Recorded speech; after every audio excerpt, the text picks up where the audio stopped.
What's up, Sneaky Nation? Sneaky P here, back with all the news after Week 5 of our Los Angeles Crusaders franchise here in year number 3, and we have started off the season 5-0.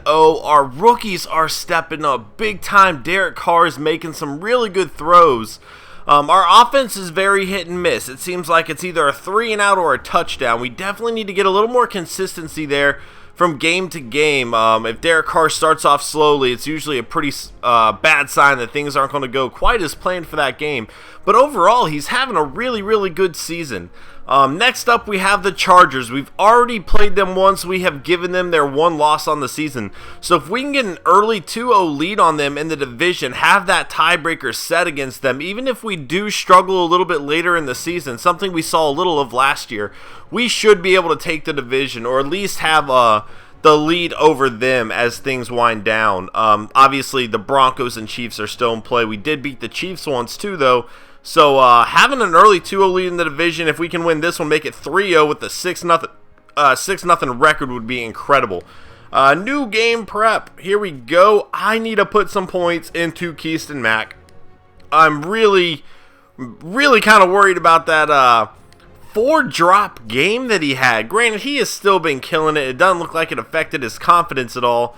And it's not really anything we've seen from him previously. Throughout the season, he has made some incredible catches, ones that he probably shouldn't have been able to catch. But having 4 drops in a game, that's a lot. We had 7 drops on the day.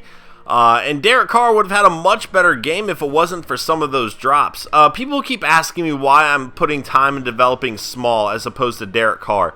The reason is Carr is getting experience by playing the games. Every time he throws a touchdown pass, he's getting a little bit more experience.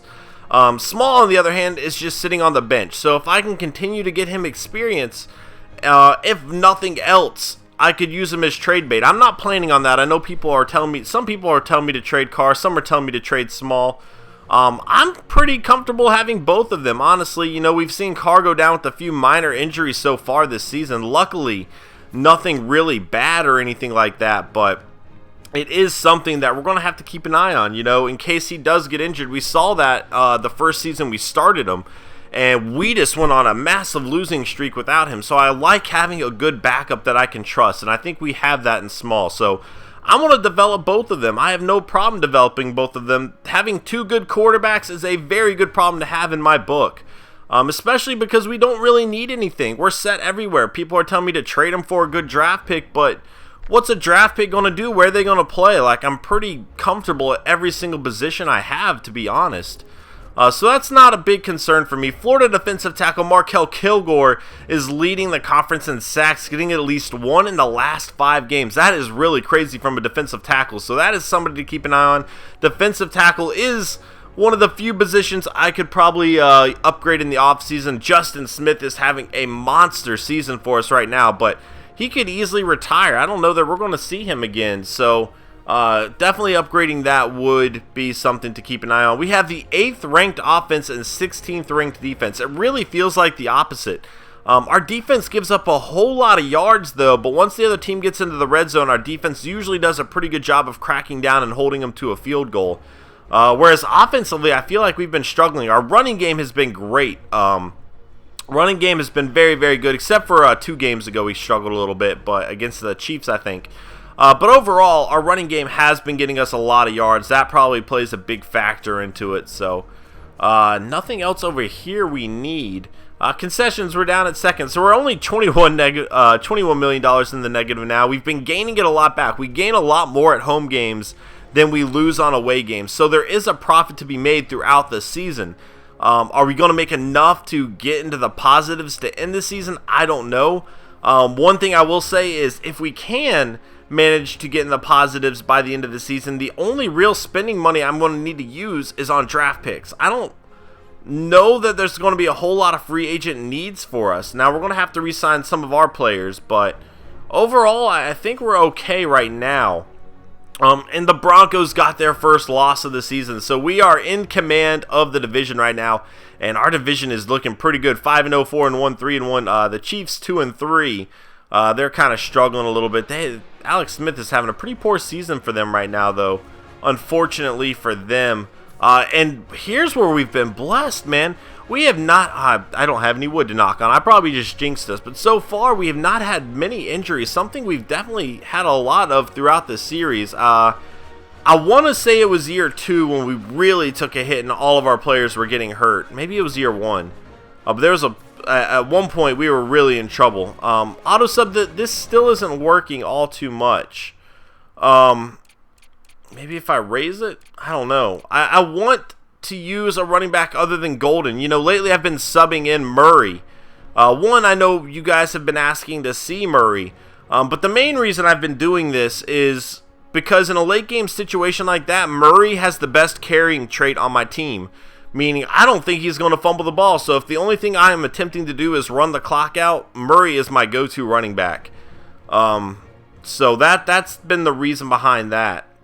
I know people probably would like to see, you know, Golden get more yards and more carries, but I don't want to wear him out. You know, we saw him fumble that one time. I don't want him to get injured because we've been running him too much.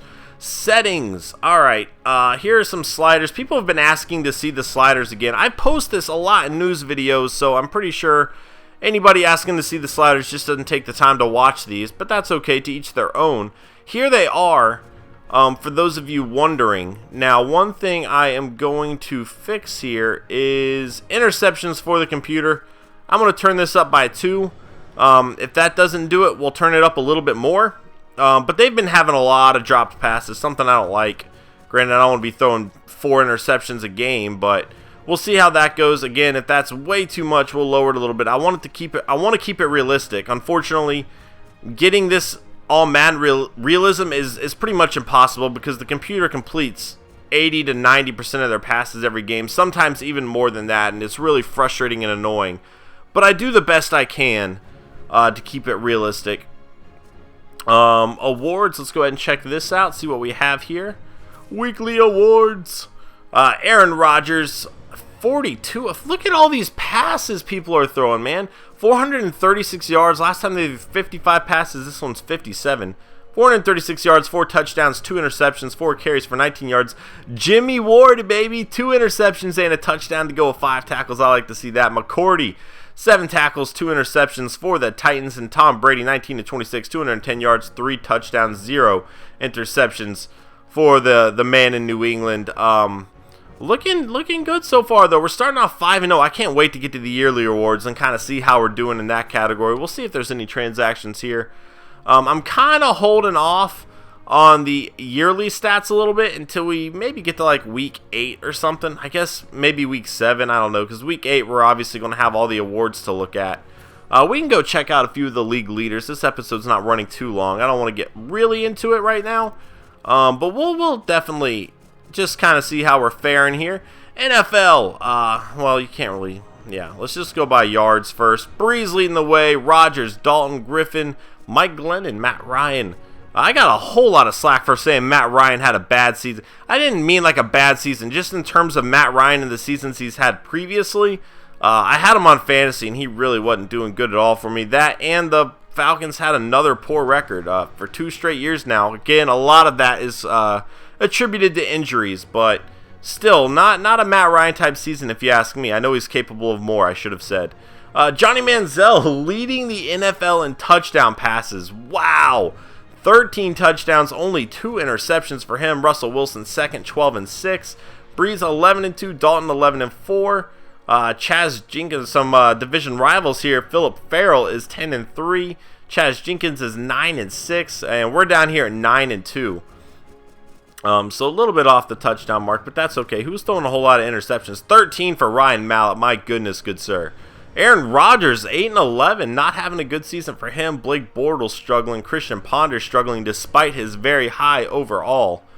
Running the ball, Adrian Peterson, number 1 on the list. 625 yards, 6.6 yards a carry. Unbelievable. Devin Golden is second on that list with 5.4 yards a carry. Doesn't have the touchdowns that DeMarco Murray and Adrian Peterson have, though. Definitely need to get some more running touchdowns. Again, our offense has kind of been hit and miss. I like seeing Gio Bernard up there as well. Receiving the ball, Larry Fitzgerald leading the way here. I don't think we have anybody close in terms of receptions. However, touchdowns, 7 touchdowns through 5 games for Colston. He is having a monster season. Julio Jones with 6 touchdowns. Keyston Mack, I keep saying Khalil. I see that K-Mac, and it's just, it's habit now. But Keyston Mack with 5 touchdowns, and he is having a very high, well, see, it's such a small thing. But if you look at, in terms of receptions, of people over 10 receptions, Keyston Mack has a very high yards per reception. So that's pretty cool to see. Blocking, not going to get a whole lot out of that. Defense, Bostic leading the way. Sacks, we obviously know Khalil Mack, who has become arguably the most feared pass rusher in the NFL in this game. He has had a monster few seasons for me. He started off really slow. Do you guys remember in year number 1, he didn't get a sack till like week 10 or 11, and he has really started to blossom there. Jason McCourty leading the NFL in interceptions. Jimmy Ward right behind him with 3. We also have Amukamara and Jimmy Mosley on this list. I like to see that. Any other rookies? I wasn't paying attention to the names. I was just looking at that. Okay, no other rookies. But very, very cool to see that. We'll look at defensive touchdowns, and that will be it for this episode. Let's see what we got. 2 for Rashawn Hogan, 1 for Jimmy Ward, 1 for Derek Johnson, Brandon Browner, and Eric Reed. No. They don't have a Okafor on that list. I don't know. Another one of those little weird game glitches. But that's going to be it for this episode, guys. Thank you so much for watching. And I will see you in week number 6 as we have our second matchup of the year against the San Diego Chargers. Later.